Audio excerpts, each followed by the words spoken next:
Hello everyone. आज हम class 10 की पोएम द बॉल को डिस्कस करेंगे। अब उस पोएम में क्या कहा गया है, एक बहुत ही ब्यूटीफुल मैसेज दे रहे हैं पोएम, जो कि हिडन है इस पोएम में। थ्रू अ बॉल वो इस चीज़ को समझा रहे हैं, एक छोटे बच्चे की छोटी सी एक स्टोरी, एक छोटा सा इंस्टेंस उन्होंने ऐड किया है इस पोएम में, और उसके थ्रू वो हमें समझा रहे हैं कि हमें लाइफ में कैसी अप्रोच को हमेशा रखना चाहिए। तो स्टार्ट करते हैं poem. First line is what is the boy now, what is the boy now who has lost his ball.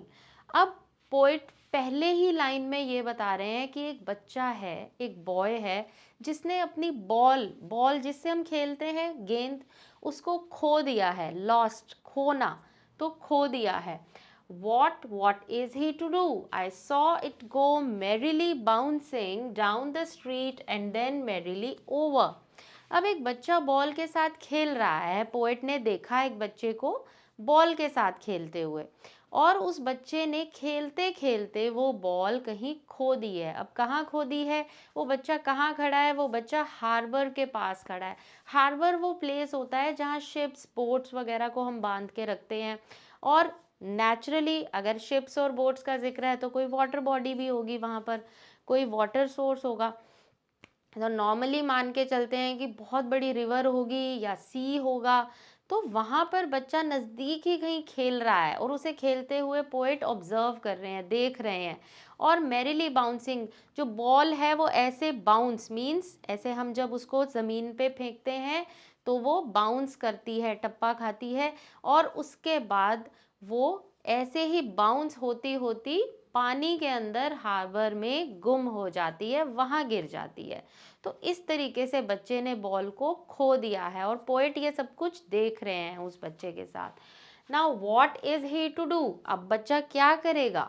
I saw it go merrily bouncing down the street, क्योंकि पोएट ने देखा कि जो बॉल थी, it किसके लिए use हुआ है? बॉल के लिए।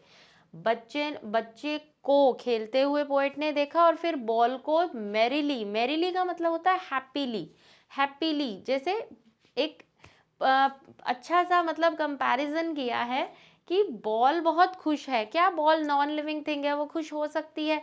बट जिस तरीके से वो बाउंस कर रही है, पोएट एज्यूम कर रहे हैं, ऐसी कल्पना कर रहे हैं कि बॉल बहुत खुश है, वो बाउंस हो रही है। एंड डाउन द स्ट्रीट, और वो स्ट्रीट के बिल्कुल डाउन में, वाटर बॉडी के पास, एंड देन मेरिली ओवर, और हैप्पीली वो ओवर हो जाती है, पानी में गिर जाती है। There it is in the water, no use to say. अब कहते हैं बॉल तो चली गई पानी में।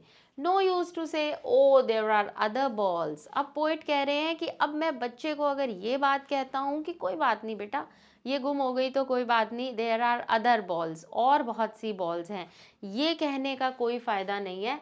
An ultimate shaking grief fixes the boy.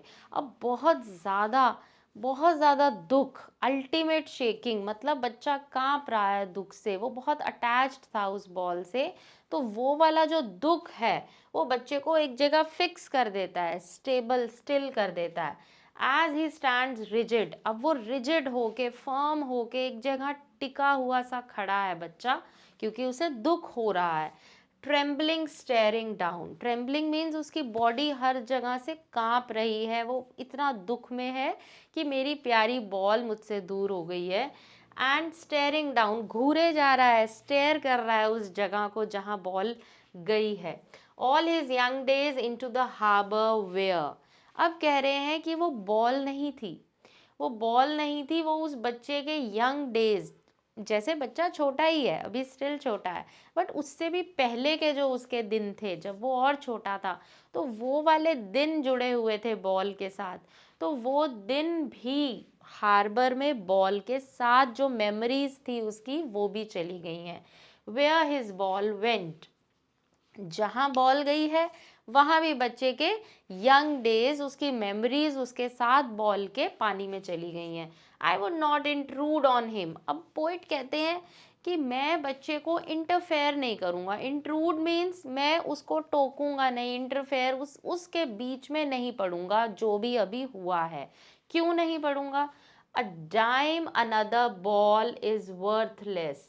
Dime यहाँ करेंसी को दिखाया गया है, मनी की करेंसी के लिए यूज किया है कि डाइम अनदर बॉल, कि एक अलग बॉल, अनदर बॉल, अगर एक और बॉल बच्चा लेता है तो वो एक डाइम की आ जाएगी, 10 सेंट्स की आ जाएगी। मनी बताया है यहाँ पे कि इतने रुपए की, हम इंडिया में रुपीस यूज करते हैं, तो इतने मनी की नई बॉल आ जाएगी। इज वर्थलेस, वर्थलेस मीन्स उसका कोई मतलब नहीं है बच्चे के लिए। बच्चा अटैच्ड किससे है?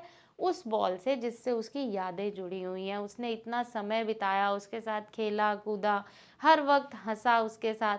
तो वो कहते हैं कि अगली बॉल, कोई नई बॉल उसके लिए कोई काम की नहीं है। Now he senses first responsibility. अब इस लाइन का, ये बहुत इंपॉर्टेंट लाइन है। पोइट कह रहे हैं कि नाउ ही सेंसेस, ही कौन है? बॉय, छोटा बच्चा। अब वो बच्चा पहली बार रिस्पॉन्सिबिलिटी को सेंस करेगा, जिम्मेदारी को। किस तरह की जिम्मेदारी? कि जब हम जीवन में कुछ खो देते हैं, जब कोई चीज़ हमसे दूर हो जाती है, हम गंवा देते हैं किसी चीज़ को, तो हमें कैसे बिहेव करना है, कैसे जिम्मेदारी से जीवन को आगे बढ़ाना है, इस चीज़ को बच्चा खुद से फील करेगा, सेंस करेगा। इसीलिए पोइट कह रहे हैं कि मैं उसको किसी भी बात में कोई समझाऊंगा नहीं, या उसे प्यार नहीं करूंगा कि बेटा और बॉल आ जाएगी, या आप कोई और बॉल से खेल लो। वो कहते हैं ये खुद जिंदगी में बच्चे को खुद सीखना होगा, उसे कोई और नहीं सिखा सकता। In a world of possessions, possessions का मतलब क्या है? हम बहुत चीज़ों को पोजेस करते हैं, मेरी कार, मेरा घर, मेरा कुछ भी आप लगा लीजिए, ये प्रॉपर्टी या वो। तो वो कहते हैं कि इतनी सारी चीज़ें हमारी होती हैं पोजेशंस। अब बच्चे के क्या पोजेशंस होंगे? उसका बैट, उसके टॉयज़, उसकी बुक्स, उसका बैग।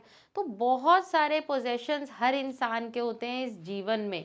तो उस पोजेशन से भरे हुए संसार में, वर्ल्ड में, जब हम कुछ खो देते हैं, बहुत ही अजीज खोते हैं, बहुत प्यारा कुछ खो देते हैं, तब हमें किसी और चीज़ के लिए उसको नॉर्मल करने की ज़रूरत नहीं है कि कुछ और ले लो या ये ले लो, क्योंकि उसकी जो यादें हैं, उसका जो अफेक्शन है, वो उस चीज़ के साथ जुड़ा हुआ है। तो वो खुद ही उससे बाहर आता है जिसने वो चीज़ खोई होती है। People will take balls, balls will be lost always, little boy.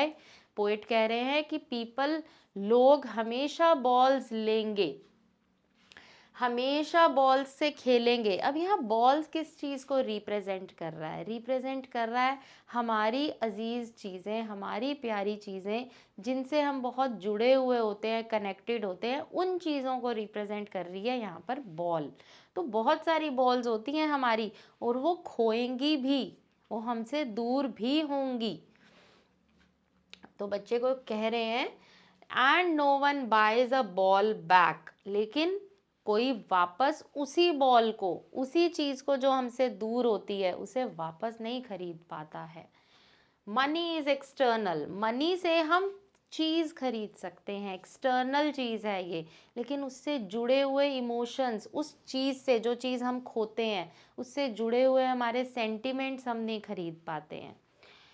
He is learning well behind his desperate eyes. अब ही इज लर्निंग, बच्चा, बॉय, वो लर्न कर रहा है well behind his desperate eyes. Desperate eyes मतलब बहुत ही निराश, उदास, कुछ सीखने को उत्सुक, काफी उदास आंखों के पीछे वो बहुत कुछ सीख रहा है। कैसे इस लॉस से बाहर आना है, इस नुकसान से कैसे बाहर आना है, वो सीख रहा है।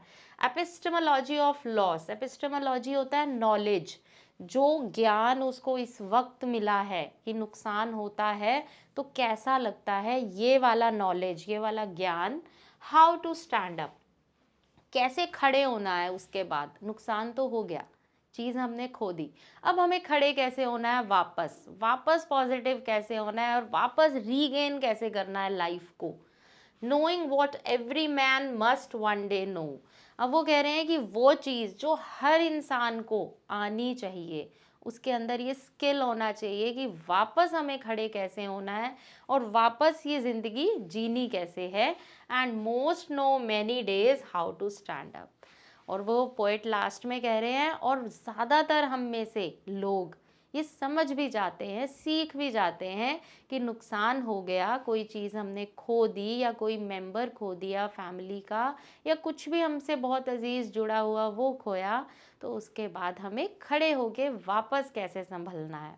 तो यही पोएम में एक्सप्लेनेशन के थ्रू मैं आप लोगों को समझा रही थी कि हिडन मैसेज क्या है, सेंट्रल आइडिया क्या है, पोएट बॉल के थ्रू समझाना क्या चाह रहे हैं, और वो बच्चा हम हैं, बॉल हमसे जुड़ी हुई चीज़ें हैं। तो अगर एक्सप्लेनेशन अच्छी लगी हो, आवर क्लासेस को सब्सक्राइब कर दीजिए, वीडियो को लाइक कर दीजिए। मिलते हैं नए किसी वीडियो में किसी और नए लेसन या पोएम के साथ। Have a nice day.